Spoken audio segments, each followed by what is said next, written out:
নমস্কার, দেখো এখন আমি আছি উত্তর গোয়ার একটি ফিশ স্পা সেন্টারে এবং এই ফিশ স্পাটা দেখে আমার খুবই ভালো লাগলো।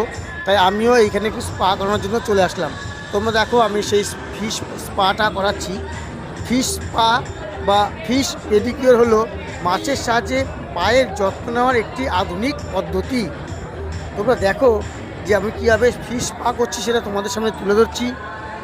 এই পদ্ধতিতে সাধারণত একটি কাচের দেখছো বড় পাত্র রয়েছে বা ট্যাঙ্কের মতো একটা জায়গা রয়েছে, যার মধ্যে জল রয়েছে। এই জলের মধ্যে আমি পা ডুবিয়ে রয়েছি। আর এই জলে গাড়ারুফা মাছটা, যে মাছগুলো দেখছো সেই মাছের নাম হচ্ছে গাড়ারুফা। এই গাড়ারুফা নামক এক ধরনের ছোটো ছোটো দাঁতবিহীন, মানে দাঁত নেই মাছগুলোর, দাঁতবিহীন মাছ আছে।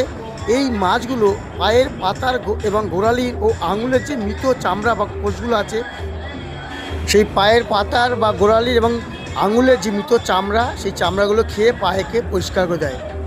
যেহেতু এতে দাঁত থাকে না, মানে মাছগুলো কোনো দাঁত নেই, তাই এতে কোনো ব্যথা লাগে না এবং পায়ে এক ধরনের সুড়সুড়ি বা খুব আরাম অনুভূত হয়। চলো তোমাদের দেখাই ফিশ স্পা, দেখতে থাকো।